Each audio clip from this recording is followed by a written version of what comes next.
Hi everybody, Illman here with the DRF Race of the Day for Sunday, October the 23rd. It's race number 7 at Keeneland. Our Race of the Day is presented by DRF Bets. This race is the Grade 3 Dowager, fillies and mares going a long distance. 1.5 miles on the turf, $300,000 is the purse. We're going 3 turns over the Keeneland turf course. Let's take a peek at this field. Please scan the QR code for Race of the Day access on your mobile device. It's a really wide open race. There are some solid horses in this field, including the number 5, Temple City Terror, who's coming out of a Grade 2 Flower Bowl, a race that had no pace whatsoever. It really hurt Warlike Goddess, the runner-up, who's probably the best longer distance turf female in North America. Temple City Terror was hurt as well because she tried to rally from last and widest turning into the stretch and came with a kick. You have to think the pace is going to be faster in this race, so we'll consult the Timeform US Pace Projector, and no blue bar, no gray bar. The pace should be fast, thanks to the presence of the number 7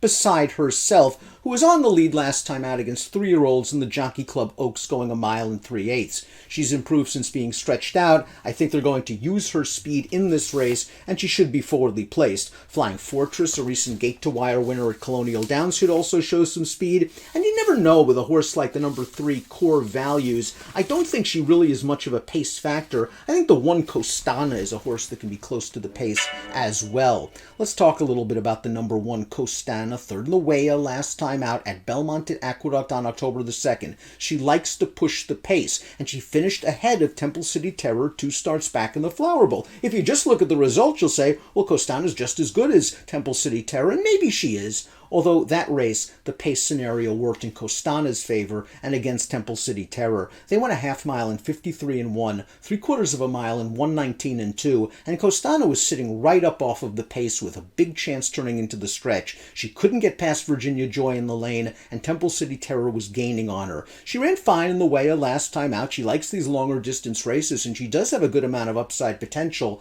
Costana probably can work out a nice trip in this race, a pace tracking, ground saving one from the inside. I just think she needs to improve a little bit, and she has to prove that the 96 buyer she earned in the Flower Bowl wasn't a pace-aided fluke. The number 2 is Luck Money, and I've been chasing Luck Money in vain for a very long time now. She hasn't won a race in almost 2 years. Her last start, a good effort at Kentucky Downs. She usually comes up with good efforts. Let's watch the stretch run of that ladies marathon. Luck Money's first race in about 2 months, and she got a nice trip in here. She saved ground most of the way, split horses turning into the long straight, ducked down to the inside, and was running to finish 3rd. Maybe she was pace compromised as well. The winner of that race, Adventuring, went right to the front and backed down the pace 3/4 mile in 14-1. Luck Money's done good work at Keeneland in the past. She just missed in this race last year by a half length. She likes the distance, obviously, and she's a horse that's adaptable to any sort of pace scenario. 4-1 on the morning line.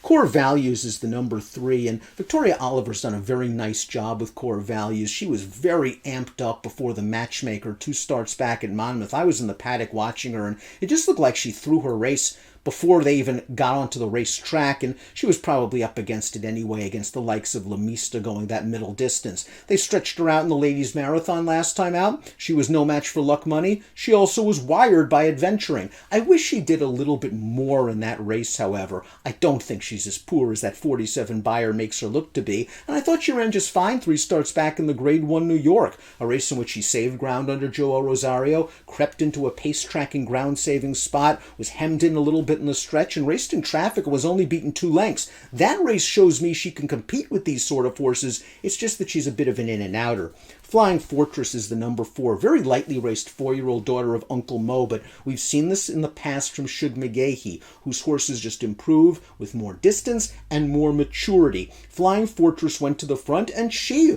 walked the dog on the lead at Colonial Downs last time out, going 1 1/8 miles. She sprinted on home to win. She looked good in her race at Colonial 2 starts back, her first race off of a spring vacation where she was fresh, and she pulled hard in the early part of that race. They kept her off with the pace. She came to the outside outside, and she came with a strong flying finish. I like the fact that she's versatile. She can win from on the lead. She can win from well off with a pace. I think they go for rating tactics under Julien Leparoux this time around. Temple City Terror's the number 5, and she's likely the horse to beat. Again, she was compromised in the Flower Bowl last time out. There was no pace. She was last. She came widest. She was a little bit late to change leads, but once she did, she was kicking it in late. Her prior start, a 96 Spire in the Glens Falls, when no match for Warlike Goddess, who would be a prohibitive favorite in this race. Temple City Terror is not just some one-run closer. I think that's just the way it panned out last time out in the Flower Bowl. She can be relatively close to the pace. She's the horse to beat based on her recent figures and form. 3-1 on the morning line actually seems fair. I wonder if she'll go off shorter at post time. Sister O'Toole is the number 6, and we're going to watch her most recent race. Graham Motion found a great spot for her, shipping her out to the West Coast and running in the 11-furlong CTT and TOC stakes. Sister O'Toole rallies from out of it to win. We've seen East Coast horses move out to the West Coast and make hay on turf. It just seems our horses are a little bit better than they are in Southern California right now. Sister O'Toole's prior race came over a very wet turf course. She ran just fine. She likes these longer distances. I think she might need to run a career best race in here against the likes of Temple City Terror. She did win a stake class time out. This to me appears to be a little bit of a step up in class. Beside herself is the number 7, and she's a 3-year-old filly progressive, trained by Todd Pletcher. They stretched her out to 1.5 miles at Saratoga, and she loved it. It helped that she was absolutely loose on the lead, and they tried those tactics last time out in the Jockey Club Oaks, where she shook clear through a legitimate pace, and she got tired in the stretch behind McCulloch,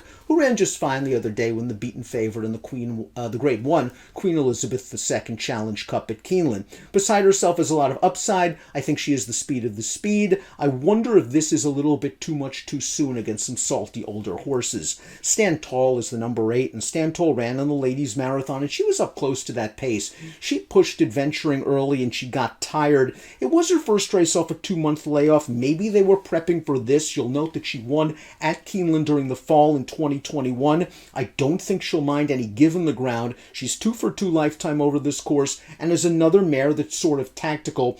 But again, I don't like to hold bad efforts at Kentucky Downs against horses. Stand Tall, I wish ran a little bit better, considering the race shape. Queen Bourbon last time out ran at Keeneland in a second-level allowance race, finished behind Mia Martina as the favorite that day. She's versatile. I wonder if in that race she was a little bit far back. That was a race that had a lot of things going on. Click on the short comment in your Formulator past performances to watch the video. Mia Martina in that race was able to save ground. Queen Bourbon, and while she was able to save ground, there was a lot going on the second turn. A horse bolted, some horses were affected. Queen Bourbon ended up finishing 5th. She's now lost 3 races in a row, however, since that first allowance win. She usually takes a good amount of money for trainer Ian Wilkes. I'm expecting a late kick. This is a step up in class. The 10 is Go Big Blue Nation, second last time out in a race that was washed off of the turf, 4th in the time before behind Flying Fortress, a race in which she just simply might have been pace compromised. She's a filly, again, that has a good amount of tactical speed. At this point in her career, I think Graham Motion likes to take this horse back and try to make one run with her. Last time out in a paceless off-turf race, she was close. Go Big Blue Nation, 20-1 on the morning line. Needs to prove that she's a true graded stakes horse. Mia Martina, I remember talking to Motion before the 2021 Hilltop at Pimlico, a race where Mia Martina ran a fine 4th despite being in some traffic, and he told me that that mile was sharp, that he was looking forward to stretching Mia Martina out to 1 1/8 and even beyond, and beyond worked for her last time out at Keeneland, going 1.5 miles. Flavien Prat gave her a good ride. She saved ground. There was some nonsense going on in the second turn with horses bolting. Mia Martina avoided that, but she had to go 4 wide turning into the stretch, and she worked hard to win. I wonder if that's her best race. If it is, I don't think she's good enough to beat this field, but the distance, every bit of it, is what Mia Martina wants. Before we get to my top selection, please click the subscribe button on the Daily Racing Form YouTube channel. Breeders' Cup right around the corner. All the Breeders' Cup previews here on the Daily Racing Form YouTube channel. Top pick time for the race of the day. How much money can I lose on Luck Money? Maybe a little bit more. I'm going to give her one more chance. She always seems to run well at Keeneland. I think she's going to work out a mid-pack trip behind a solid pace. And her last race at Kentucky Downs was her usual good performance. Temple City Terror is the horse to beat. She can be had. We've seen that in the past. She runs big races. She's going to be a shorter price. So I'll go with Luck Money in Sunday's Race of the Day, the Grade 3 Dowager at Keeneland. Best of luck.